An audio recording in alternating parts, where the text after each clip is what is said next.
Ini razia yang digelar petugas Sudin Perhubungan di kawasan Percetakan Negara Cempaka Putih, Jakarta Pusat diwarnai aksi protes seorang pengemudi truk. Meski begitu, petugas tetap menderek truk yang kedapatan parkir di atas saluran air.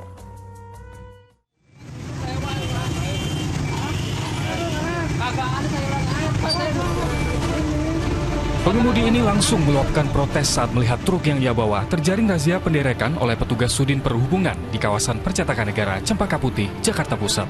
Ia tak terima lantaran mengaku kerap memarkirkan kendaraannya di kawasan ini, namun tak pernah ditindak.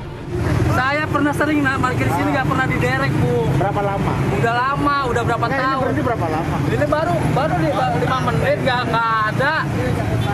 Baru mau ngangkut barang. Protes tersebut tak digubris petugas. Truk yang kedapatan parkir di atas saluran air itu tetap diderek. Razia penderekan juga dilakukan petugas hingga ke kawasan Stasiun Pasar Senen, Jakarta Pusat. Kendaraan yang kedapatan parkir di bahu jalan, trotoar hingga saluran air diangkut petugas ke parkir Irti Monas dan dikenakan sanksi denda retribusi sebesar Rp500.000. Don Vito Samarta melaporkan dari Jakarta. Ya, ini harus menjadi perhatian masyarakat bahwa jangan sekali-kali memarkirkan kendaraan di tempat yang dilarang. Apapun alasannya, ini tidak dibenarkan. Nah, Ustaz, bagaimana melihat kejadian ini? Terkadang nih ya, justru yang melanggar lebih galak dari petugas. Nah, bagaimana kita menyikapinya? Tentu ya, itu biasa lah.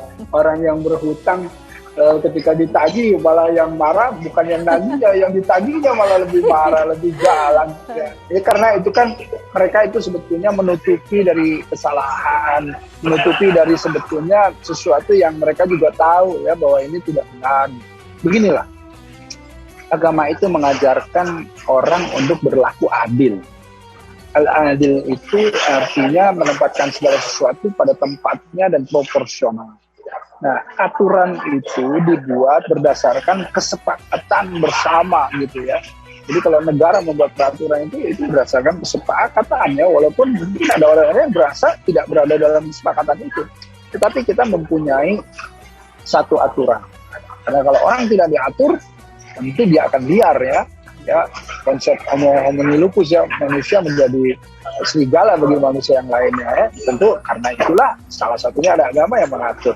Nah, aturan-aturan yang kemudian ditegakkan yang tidak bertentangan dengan aturan atau tuntunan agama, ya kita harus kemudian taat kepadanya.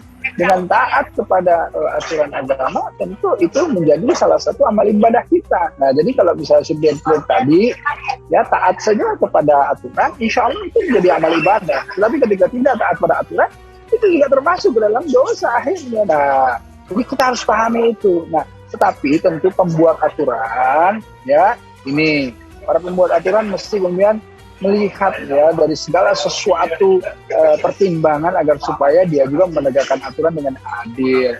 Kemudian kalau ada pelanggar juga memberikan efek jerat dengan adil gitu ya. Nah, berikan saja edukasi pemahaman kepada para supir truk tadi gitu ya. Insya Allah kita akan manusia atau bangsa Indonesia ini bangsa yang tentu mesti bisa diatur agar supaya tertib di mana-mana. Insya Allah. Insya Allah. Nah, kalau kita bicara masalah yang lebih luas lagi soal penyalahgunaan fasilitas umum, kadang kan kita juga suka lihat ya Ustaz ya, banyak pedagang yang berjualan di atas trotoar yang itu adalah menjadi hak pengguna jalan. Udah otomatis gitu ya, pengguna jalan menjadi terganggu. Nah, kita menyikapinya gimana tuh Ustaz?